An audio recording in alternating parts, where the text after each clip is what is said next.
It began with a dare. A half-drunken challenge whispered between teeth in the shadow of the old forest, where the moon barely touched the ground. My friends told me about the ruins. Moss-covered stones and broken arches swallowed by trees, untouched for centuries. They called it Elvira's domain. "Go in, take a photo and get out," Marcus said, chuckling as he shoved a flashlight into my hand. "Just don't look directly at her, that's the rule." Of course, I laughed it off. Elvira, some local ghost story about a witch who shed her human skin every blood moon. Something about her sisters, too, all sharp teeth and silver claws. The usual folklore garbage. Still, I ventured in. It was dead quiet. No crickets, no wind, just silence thick enough to chew. I found the ruins easily enough. Stones slick with age, trees knotted like grasping hands. And then I saw her. Bent over in the center of the broken stone circle, her back arched unnaturally, pale skin splitting at the spine, something dark and glistening beneath.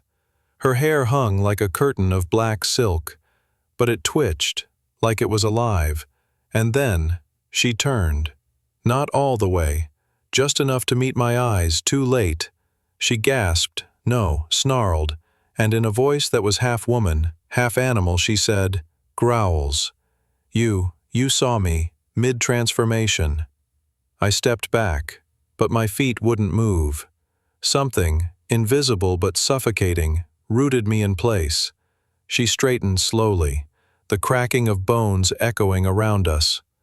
Her face still held human beauty, but her eyes were ancient and glowing with a molten orange hue. Her mouth trembled, caught between a scream and a smile. Whispers. "The bond is invoked, human," she whispered, walking toward me barefoot, dragging the shadow behind her like a tattered cloak.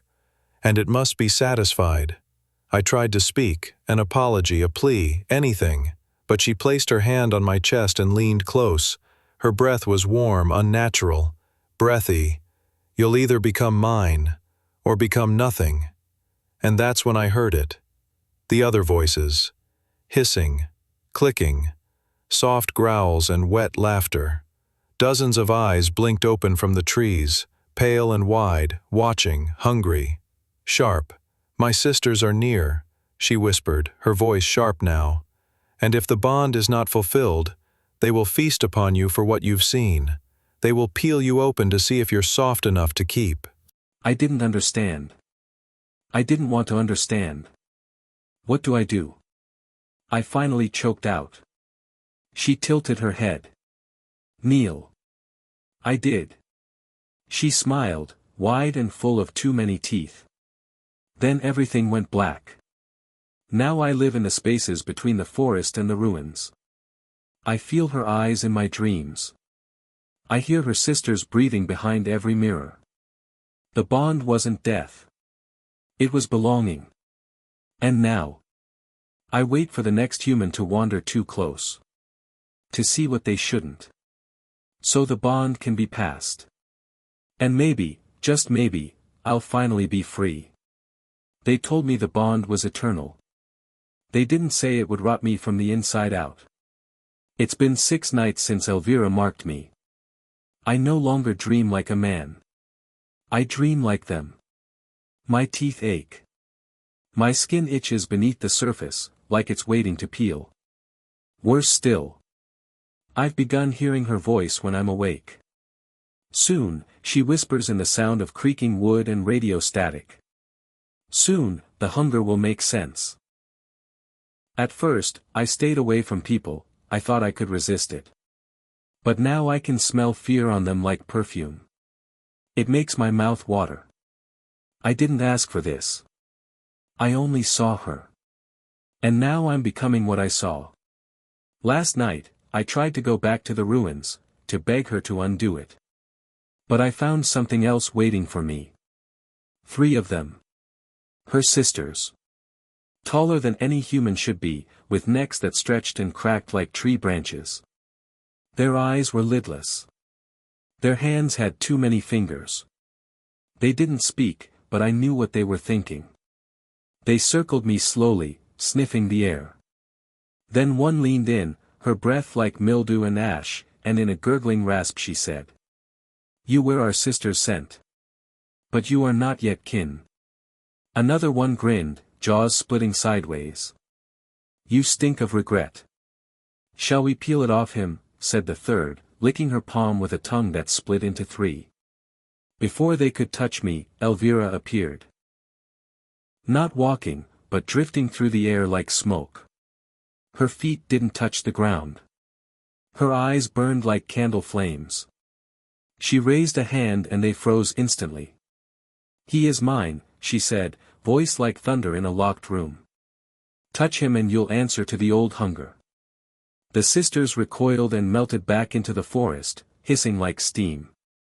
But before they vanished, one whispered, "He won't last." You know what happens when they resist. Elvira turned to me then.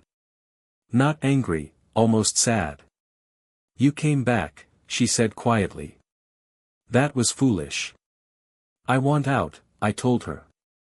"I didn't mean to see you. I don't want this." "It's not about what you want," she said. "The bond feeds on truth. And you saw me as I truly am. That makes you one of us. Eventually. Then kill me," I begged. "If that's what it takes." She stepped close again, and for a moment, her monstrous face flickered, and behind it, I saw the woman she used to be. Human. Beautiful. Broken. Death is mercy. "You don't get mercy," she said. Then she kissed me. My vision flared red. My bones cracked. I screamed, but there was no sound. I felt my spine twist and my fingers lengthen. My eyes burned. And in that moment, I understood what the bond was. It was a hunger. A sacred, ancient hunger to never be alone again. To make others see the truth beneath the skin. To strip away the illusion of humanity and join something older. Deeper. Now I wait in the woods like she once did. Every few nights, someone comes. Some teenager with a flashlight and a dare. And when they see me mid-transformation, the cycle begins again. They scream. They run. Some kneel. But none of them leave. Elvira watches from the trees now. Smiling. Proud.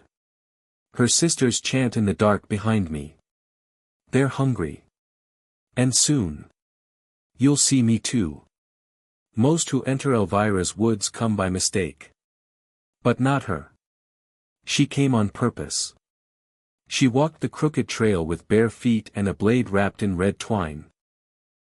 Her eyes were dull, grief-hardened. Her name was Marin, and she wasn't here to survive. She was here to kill. I watched her from the trees, veiled in shadow. My body wasn't mine anymore, not really. Elvira's mark lived in my blood, turning every breath into a prayer to something foul and ancient. But something about Marin unnerved me. She didn't flinch when the forest moaned. She didn't tremble when the branches whispered.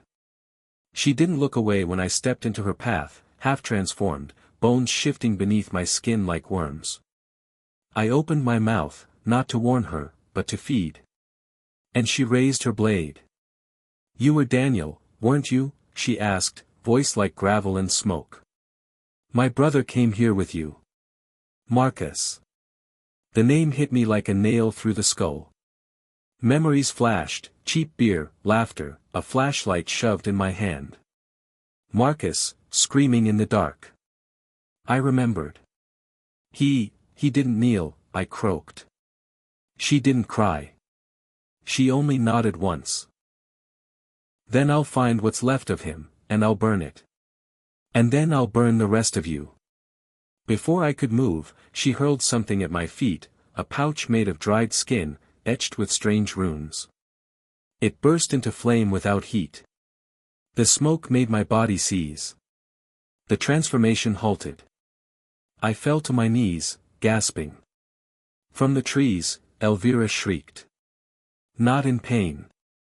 In fear. She carries the binding words. Elvira howled. She knows the old tongue. Marin raised her blade and began to chant. Not loud, but every syllable stabbed the air. The woods screamed. Trees cracked. The moon dimmed. The air grew hungry. Then the sisters came. All 6 of them. Their mouths dislocated. Their limbs bent wrong. Their skin crawled with the faces of those they had claimed. And they were furious. You speak the language of our end, one hissed. You carry the weapon our mother drowned in blood, said another. But Marin did not stop. Even as they charged. Even as Elvira stepped from the shadows with her black crown of bone and silver. Even as I tried to cry out, not in warning, but in worship. I watched Marin drive the blade straight into the earth. The ground screamed. And the circle began to burn. That was 3 nights ago. The ruins are ash now. The sisters. Gone. Maybe dead. Maybe just buried again. But Elvira? She didn't scream. She didn't burn. She laughed. And as the flames swallowed her shrine, she whispered to Marin. You carry rage like a child. But rage feeds us too. You've spoken the binding words, she grinned, skin peeling into something monstrous. Now the bond knows your name. See you soon. Sister. And then she vanished, not burned, not broken, just gone. Now Marin dreams the dreams I once did. The bond has shifted again. And deep in the woods, something stirs beneath the black soil. It whispers in her voice. It remembers her scent. And it's hungry. Marin hasn't left the woods. Not since the fire. Not since Elvira whispered her name like a secret promise. She should have walked away. She tried. But the forest followed her. She returned to the city with soot in her lungs and blood under her nails. Her apartment felt smaller now, like the walls knew what she'd done. Mirrors warped her reflection. Shadows moved where they shouldn't. And in the silence of night, her voice would echo without her speaking. See you soon, sister. Elvira's words. Again and again. At first, Marin thought she was cursed. That she'd brought something back with her. But one morning, she stood before her mirror and noticed something wrong. Not her eyes. Not her face. Her shadow. It smiled. She went to scholars of the old faith. Hidden witches in candlelit basements. Priests who kept silver crosses under their tongues. They all told her the same thing. You didn't kill her. You woke her. One even fled at the mention of Elvira's name. You said the binding words in her domain, the witch told her, voice trembling. You pierced her soil. That makes you, the successor. No, Marin growled. I'm not like her. Not yet, the witch whispered, staring at Marin's fingernails, now faintly blackened, sharpened. But you're becoming. And they were right. Each night, Marin felt it. Her back would ache like wings trying to grow. Her voice would shatter glass if she screamed in her sleep. Her dreams weren't hers anymore, they were Elvira's memories. She saw ancient wars beneath blood moons. She tasted the marrow of kings. She remembered drowning her sisters one by one, only for them to crawl back reborn with claws and whispers. We were gods before the word God was spoken, Elvira had said. And the bond is how we remember. Then came the children. Disappearing in the nearby towns. One by one. No signs of struggle. No broken locks. Just gone. And every time it happened, Marin woke with dirt under her fingernails. And laughter in her throat. She begged herself, it wasn't me. But deep inside, she knew. She wasn't just carrying the bond. She was cradling it.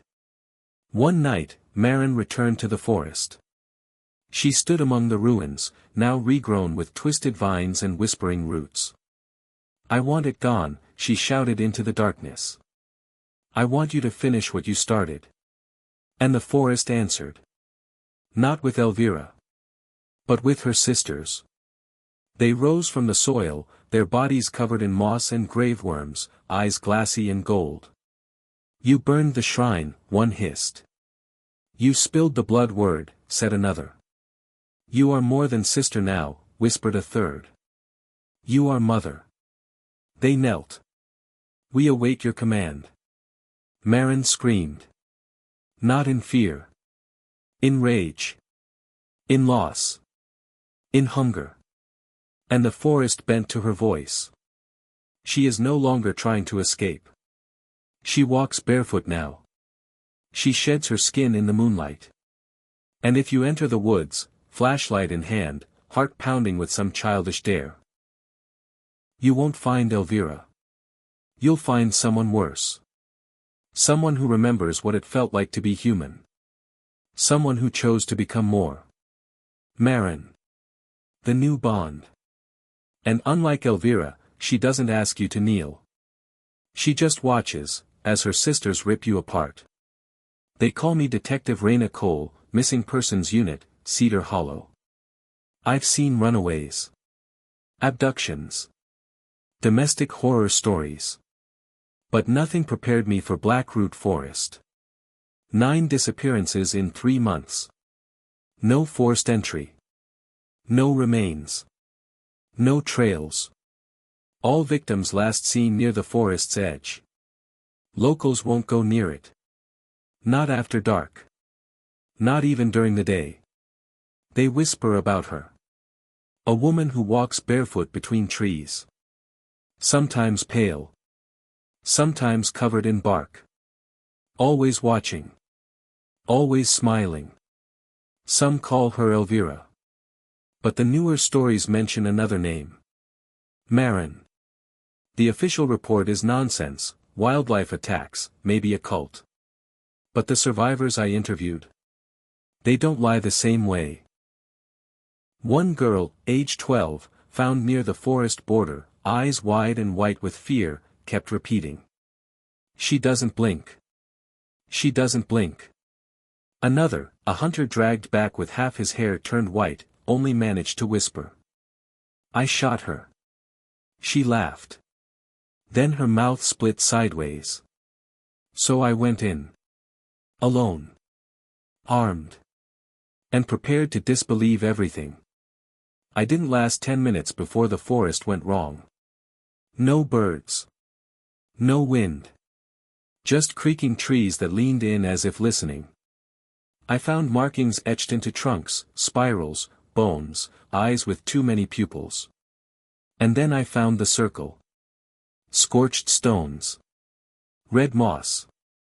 Soil soaked black. In the center, a single flower, violet and pulsing, like it was breathing. As I knelt to examine it, the air behind me shifted. She didn't make a sound. Not a footstep. Not a breath. But suddenly she was there. Marin. She wore no shoes. Her dress was stitched from roots and ribs. Her face was wrong, too perfect, like it had been remembered, not born. And her voice? Her voice was made of other voices. "You don't belong here, Raina," she said, tilting her head. "You're still pretending the world is rational." I raised my gun. She smiled. "Guns are for men who don't believe in gods. Are you a man, Raina?" I fired. The bullet never reached her. It twisted midair, dissolving into smoke. I ran. She didn't follow. She didn't have to. Because the forest closed behind me. The path I came in on was gone. The compass spun. The trees whispered my name. Raina. Raina. Raina. Then came the laughter, not just hers, but many. Dozens. Hundreds. I stumbled into a clearing and collapsed. Something sharp slid under my palm, a tooth. Still warm. And carved into the dirt beside it. You saw her now. You carry the bond. I escaped, somehow. I woke outside the forest, face in the mud, fingernails blackened. But the whisper hasn't stopped. At night, I hear Marin's voice in my dreams. You're not the first who tried to end this. But you're different. You don't want to stop me. You want to understand me. And I do. God help me, I do. I tried to fight it. The whisper in my blood. The hunger at the edges of my dreams. But the forest was inside me now. I couldn't run from it. Couldn't bury it in case files or bullets. So I went back. One last time. I carried salt, steel, ash. The old weapons. Not police issue, witch issue. I had spent the last 7 weeks scouring hidden places, interviewing toothless seers, decoding pages written in blood. I found an entry buried deep in the Vatican's forbidden archives. The bond can be broken, but only by she who wears it. That was the key. Marin wasn't the curse. She was the lock. I entered the forest at midnight. It welcomed me. No resistance. No illusions. Because this time, I wanted to find her. And I did. She stood barefoot in the center of the scorched circle, her hair long, her face calm, her sisters half coiled around trees like vines made of bone. You came back, Marin said softly. Just like she said you would. Who? I asked. She smiled. Not cruelly. Sadly. Elvira. And then she stepped aside. And she appeared. Elvira. Still alive. Still untouched. Not dead. Not bound. Not gone. She had never left. The bond cannot die, Elvira said. It only moves, like fire in dry grass. But I found the way to break it, I said, voice cracking. You did too. You passed it, Elvira smiled. Yes, and now you know the price. She looked at Marin. Marin met her gaze. And then, Marin ran. Her sisters screamed. The trees shook. And I understood. Marin didn't choose to keep the bond. She was afraid. She'd tried to contain it, to kill with purpose. But she never wanted to become what Elvira had been. She can't let it go, Elvira said, turning to me. But you can. I stepped into the circle. Marin burst back through the trees, bleeding, shaking, eyes wild. Don't do this, she screamed. You don't understand what it wants. I don't care, I said, and I opened the page I had memorized. The final rite. The severing, spoken only once ever. My throat burned. My eyes bled. The air split like tearing skin. And the bond screamed. It tried to run. It fled from Marin. It surged toward Elvira. But I pulled it into me. Every drop of its rot, its hunger, its memory. I took it all. And then I spoke the last line. What has fed on blood shall now be buried in silence. The circle collapsed. The sisters turned to ash. Elvira's smile finally faltered, and Marin fell to her knees free. I woke, alone. The forest was gone, not just dead, never there.